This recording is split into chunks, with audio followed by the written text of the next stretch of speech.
Kenalin, gue Nisa Sadino dan selamat datang di podcast Rindu Ibu. Ini adalah podcast perdana kami dan kenapa sih judulnya podcast Rindu Ibu? Jadi cerita di podcast ini, gue akan berbagi dengan kalian soal cerita-cerita yang udah masuk ke email.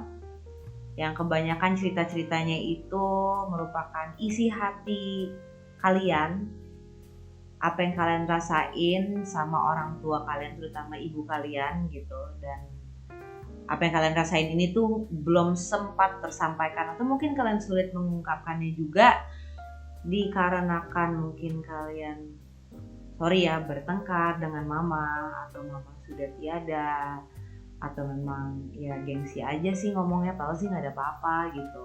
Nah, kita di sini ingin membantu untuk membacakan itu ke kalian gitu supaya kita bisa maknai bersama.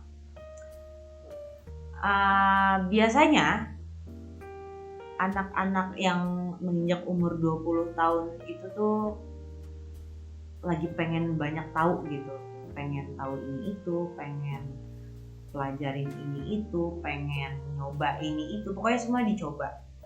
Tapi nggak semua yang kita pikirin itu kan bisa sejalan dengan kemauan ibu kita kan gitu. Kita mau, mama mau gitu. Masuk ke 25 atau ya 23, 24 lah gitu, kita mulai kerja lah, tahun-tahun pertama kerja gitu, lagi senang-senangnya kan, ambisi masih meledak-ledak segala macam. Tapi di situ mama tiba-tiba, udahlah kamu kerja sampai umur 26 aja, habis itu kamu menikah, punya anak gitu. Kayak ya gue pengennya kerja dulu gitu, gue pengen cari duit dulu buat gue sendiri, nikmatin hasil jerih payah gue. Kok nyokap gue udah nyuruh gue merit aja ya, udah nyuruh punya anak lagi gitu kan nggak sesimpel itu juga ya.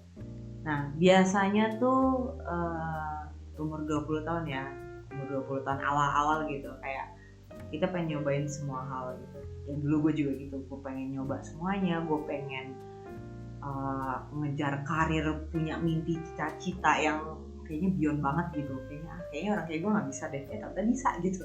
Terus gue kayak ya pokoknya semua pengen gue coba lah gitu. Tapi apa yang gue lakukan itu tidak semuanya sejalan dengan nyokap gue gitu. Di saat gue pengen nyoba ini, nyokap gue bilang janganlah, itu begini gitu. Pasti ada kontranya gitu, ada pro dan ada kontranya, tapi mungkin di umur itu kebanyakan kontra. Terus di umur kita awal-awal kerja lah ya, tahun-tahun pertama kerja tuh umur ya 20, 23, 24 lah. Ya nggak sih, umur segitu ya kan. Kita lagi hot-hotnya, ambisi lagi tinggi-tingginya, kayak wah semuanya juga dicobain sekali lagi. Terus semuanya kayak disanggup-sanggupin, dipaksa-paksain kerja dari malam sampai pagi, dari pagi sampai malam gitu. Tapi dan kita senang gitu, kita enjoy, kita senang banget. Tapi di satu sisi nyokap kita kayak, udahlah kamu kerja nggak usah serius-serius banget gitu, nggak usah ngejar-ngejar banget, mending kamu menikah karena mama udah pengen punya cucu. Dan itu kayak ya kok gitu ya mam gitu. Aku kan masih pengen kerja, tapi kenapa tiba-tiba disuruh menikah aja? Menikah tidak semudah itu loh gitu. Ya itulah konflik-konflik yang terjadi pada umumnya gitu ya. Cuma kita nggak tahu kedepannya seperti apa, tapi biasanya hal-hal kayak gitu tuh yang memicu kita untuk bertengkar dengan orang tua gitu. Ya nggak bertengkar banget sih, tapi kayak adu mulut dan lain-lain gitu. Beda pikiran aja sebenarnya. Nih kayak pesan yang satu ini yang udah masuk ke email kami. Ini pesannya dari Caca. Dan Caca bilang dia mau sharing soal pengalamannya menginjak dewasa dan langkah-langkah yang dia ambil itu kebanyakan tidak sejalan dengan ibundanya. Oke. Jadi ini ceritanya gue membacakan ini sebagai Caca ya. Jadi gue ini anak terakhir dari 3 bersaudara.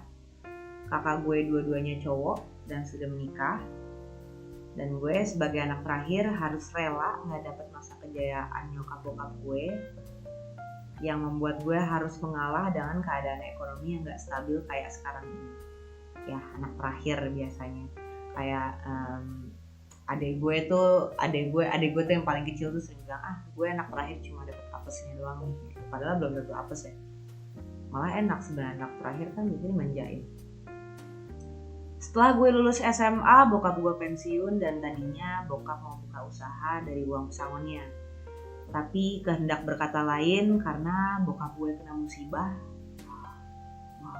ditipu sama temennya. Gue harus merelakan diri gue untuk gak kuliah seperti kakak-kakak gue yang lainnya. Tapi ternyata nyokap gue gak mau kalau gue gak kuliah. Padahal gue fine-fine aja kalaupun gak kuliah. Ya memang sih fine-fine aja sometimes gitu, kalau kita gak kuliah kan enaknya bisa bangun siang. Cuma ini nyokap lo gak mau gitu. Dan juga gak mau sama kayak kakak-kakak lo yang lain, yang mana kayak ini privilege buat lo juga sebagai anak perempuan bungsu. Oke, lanjut lagi. Dan disinilah nyokap ambil alih buat kerja lagi setelah bertahun-tahun jadi ibu rumah tangga demi kuliahin gue. Oke, awalnya nyokap gue kerja di konveksi jahit dekat rumah, dan ternyata nyokap gue nggak kuat untuk ngikutin jam kerjanya. Akhirnya nyokap banting setir untuk coba jualan. Akhirnya nyokap banting setir untuk coba jualan. Mulai dari jualan paket sembako dari pintu ke pintu kayak lewat arisan gitu, sampai nyokap gue jual kue kering. Alhamdulillah jualan kue keringnya maju dan udah banyak peminatnya. Banyak tante.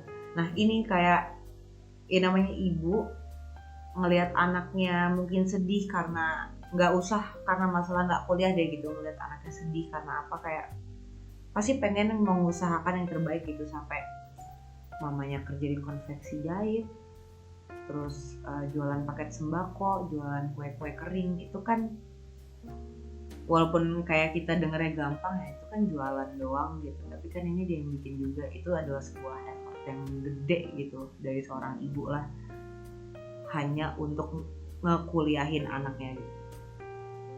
Alhamdulillah sekali lagi tante. Dan dimulai dari situlah nyokap gue bisa kuliahin gue sampai lulus kuliah. Wow, sampai lulus kuliah. Setelah lulus dan dapat pekerjaan, gue bilang sama nyokap untuk stop jualan karena kasihan harus bangun pagi buat ngolah kue-kue kering. Alhamdulillahnya pada saat itu gue dapat kerjaan yang lumayan bagus lah. Singkat cerita, 2 tahun gue kerja, nyokap gue tiba-tiba nanyain gue udah punya pacar apa belum, dan meminta gue untuk segera menikah. Nah, udah mulai nih.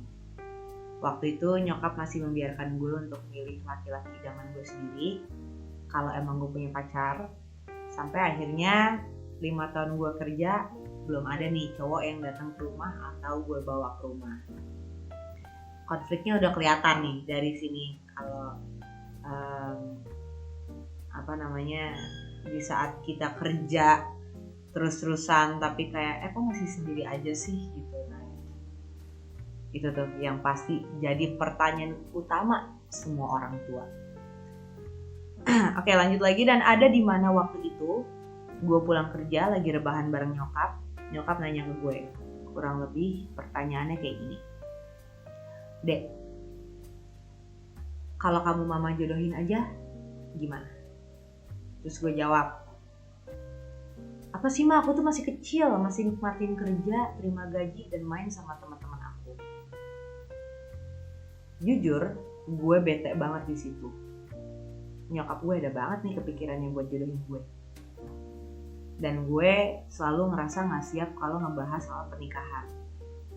Balik lagi karena gue ngerasa gue masih kecil dan belum mampu untuk ngejalanin itu semua. Bahkan kadang nyokap tuh suka kasih wejangan-wejangan gue kayak mitos-mitos pamali dalam rumah tangga atau gimana ngerjain kerja rumah tangga. Tapi gak pernah gue dengerin alias masuk kuping kiri keluar kuping kanan. Ini sulit sih karena satu sisi kita udah gede juga gitu, dan kita udah ya mungkin udah ngelihat banyak contoh gimana sulitnya menjalani pernikahan walaupun ternyata itu membahagiakan gitu. Dan balik lagi kita juga lagi seneng-senengnya kerja, jadi di saat nyokap nyuruh married tuh kayak kayaknya ngerasa dihancurin gitu, kok kayaknya hancur. Tiba-tiba kok gue disuruh merit ya, padahal gue lagi senang-senangnya kerja. Ya namanya orang tua ya, siapa sih yang nggak mau ngeliat anaknya seneng. Dan ya pikiran orang tua tuh pasti kayak, ya kalau anak gue merit kan pasti akan lebih seneng lagi gitu. Kayak aku lanjut lagi. Oh ya, by the way, rumah gue itu di Bandung dan gue ngerantau ke Jakarta setelah nyokap udah nggak asik lagi diajak ngobrol. Dia bilang nyokapnya udah nggak asik lagi diajak ngobrol. Caca, jangan ngomong gitu. Dan nyokap selalu ngobrolin tentang pernikahan yang bikin gue males. Oke, 3 tahun gue di Jakarta, setiap pulang ke Bandung masih belum pernah bawa pasangan juga. Akhirnya nyokap makin-makin ngejodohin gue. Nyokap bilang sama gue, jadi anak perempuan jangan terlalu ngejar karir. Lihat abang kamu yang cowok aja gak gitu banget. Karena omongan nyokap gue yang kayak gitu, gue makin sebel dibandingin yang dibilang kejar karir. Sampai akhirnya gue ngomong yang menurut gue nyakitin nyokap gue banget. Gue bilang, mama kok gitu sih? Jangan mentang-mentang mama yang biayain kuliah aku, jadi suka neken kehidupan aku. Gue nyesel banget ngomong gitu di luar kontrol gue. Iya sih, maksudnya kalimat jangan mentang-mentang mama yang biayain kuliah aku tuh kayak udah masuk ke kasar sih. Tapi ya namanya emosi sih ya. Kadang emosi nggak pandang bulu, nggak lihat kita lagi berhadapan sama siapa. Oke. Mulai dari situ gue ambil kerjaan banyak, bisa 2-3 kerjaan gue sikat buat kasih uang bulanan ataupun barang yang nyokap gue mau. Hal ini gue lakuin karena berharap biar nyokap seneng dan ngegantiin keinginan gue untuk menikah dalam jangka waktu dekat ini. Oh, dia nyogok nyokapnya. Kasih uang bulanan atau barang nyokap gue mau. Iya, jadi benar-benar jadi dia sampai rela-relain nih Caca rela kerja banyak banget dari pagi sampai pagi lagi cuma buat nyogok nyokapnya untuk biar nyokapnya nggak nanyain kapan dia merit dan nggak nanyain coba mana pacarnya gitu. Ya gue pribadi pernah melakukan itu juga sih biar nggak ditanyain, tapi lama-lama udahlah. Oke, lanjut lagi. Singkat cerita, nyokap gue sakit dan mulai sering nyuruh gue balik ke Bandung. Sekitar 4 bulanan nyokap gue sakit, nyokap dipanggil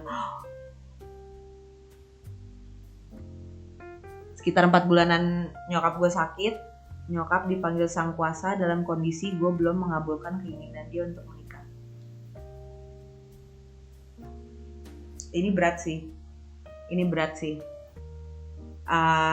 Kayak di kepala gue, I can picture that ketika lo tahu adalah keinginan terakhir nyokap lo itu untuk melihat lo menikah gitu, dan lo belum bisa mengabulkan permintaannya itu tuh kayak ini tuh kayak numpuk gitu loh, numpuk di dada gitu tuh nggak enak banget rasanya. Oke Caca, semangat. Setelah kepergian nyokap gue merasa apa yang gue lakuin sia-sia. Gue mulai nggak semangat buat kerja, ngerasa sendirian terus, dan kangen banget telepon kalau ada yang nyuruh balik ke Bandung. Pasti sih. Mulai dari situ gue pelan-pelan membuka hati dan deket sama cowok yang akhirnya jadi suami gue. Dengan catatan cowoknya jauh banget dari kriteria mantu idaman nyokap gue. Ketika gue berumah tangga, wejangan-wejangan dari nyokap dulu gak pernah gue pakai dalam rumah tangga gue. Gue sering berantem sama suami gue, bahkan sama mertua gue. Gue pernah lagi hamil, suami gue hilang 2 bulan gak ada kabar. Hah? Lo beneran suami lo hilang 2 bulan kemana? Ini buat suaminya Caca ya, kalau lagi dengerin, kamu kemana emang 2 bulan? Gue sedih banget, dan disitu gue berpikir apakah ini sumpah serapah dari nyokap gue. Tapi di satu sisi gue berpikir kayaknya gue salah langkah dan gak komit sama prinsip gue untuk tidak menikah pada saat itu. Balik lagi, Ca, sorry, gue udah fokus ke lo lagi hamil, ditinggal sampai 2 bulan sama suami lo tuh kemana? Hah?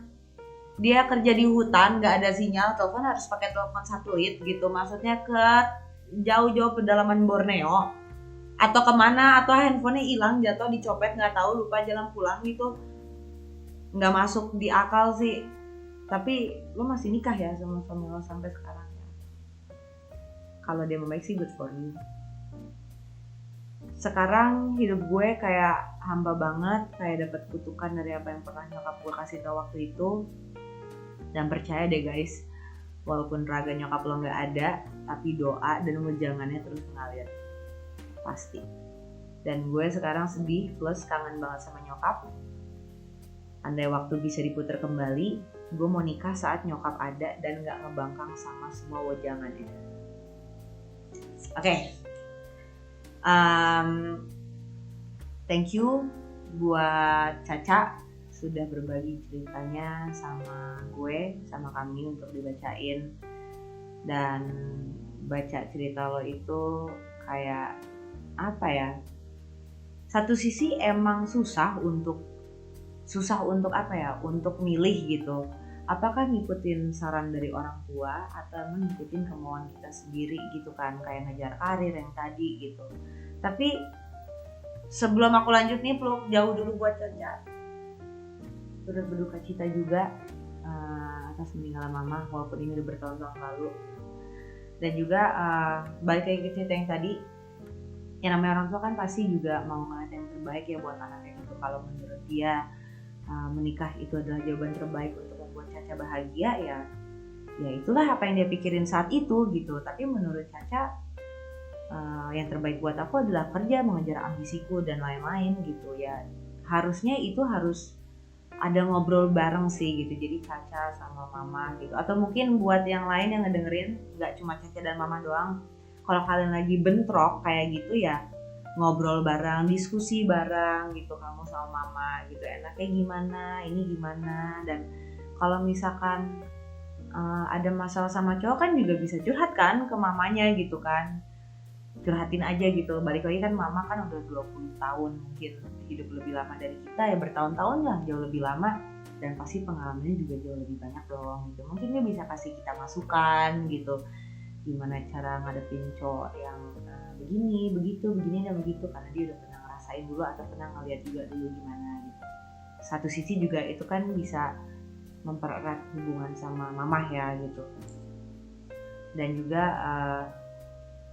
untuk Caca sih, enggak untuk Caca sih, dari cerita yang diambil dari Caca ini kayak kita semua harus apa ya, suka nggak suka harus ada dengerin omongan orang tua sih gitu. Apalagi ibu ya, kayak gue pribadi nih, kayak nyokap gue udah ngomong apa gitu ke gue, itu gue pasti harus iya gitu, karena balik lagi omongan ibu gitu. Omongan ibu kalau nggak diturutin atau nggak didengerin nanti kenanya ke kita juga. Itu sih yang mengerikan gitu, daripada kena macem-macem di akhir gitu kan. Jadi aku harap sih semoga cerita Caca ini bisa menginspirasi kalian sebagai pendengar podcast Doa Rindu Ibu salah. Ya aku harap semoga semoga cerita Caca tadi tentang mamanya bisa menginspirasi teman-teman lah yang lagi ngedengerin podcast Ibu ini gitu. Dan bisa memaknai kisah yang ada tadi gitu, kayak apa ya kita nggak boleh membangkang orang tua gitu, terutama ibu. Tapi dan apa ya, banyak cara lain yang bisa dilakuin gitu selain nggak ngebangkang. Itu bisa diomongin baik-baik, didiskusin baik-baik dan lain-lain gitu. Tapi jelas dengerin dulu kata ibumu. Dan terima kasih sekali lagi buat Caca udah ngirimin cerita yang bermakna untuk kita semua. Dan terima kasih juga buat teman-teman yang sudah mendengarkan podcast perdana kami. Dan juga buat kalian yang ingin menyampaikan sesuatu pada mamanya dan belum sempat tersampaikan atau tidak bisa menyampaikannya lewat omongan, bisa kirim cerita kalian ke email kami di sini atau di mana, pokoknya di sini. Bisa dikirim ke sana, nanti akan aku bacain cerita-cerita kalian semua. Sekali lagi terima kasih telah mendengarkan. Gue Nisa Sadino, sampai ketemu di episode berikutnya. Bye.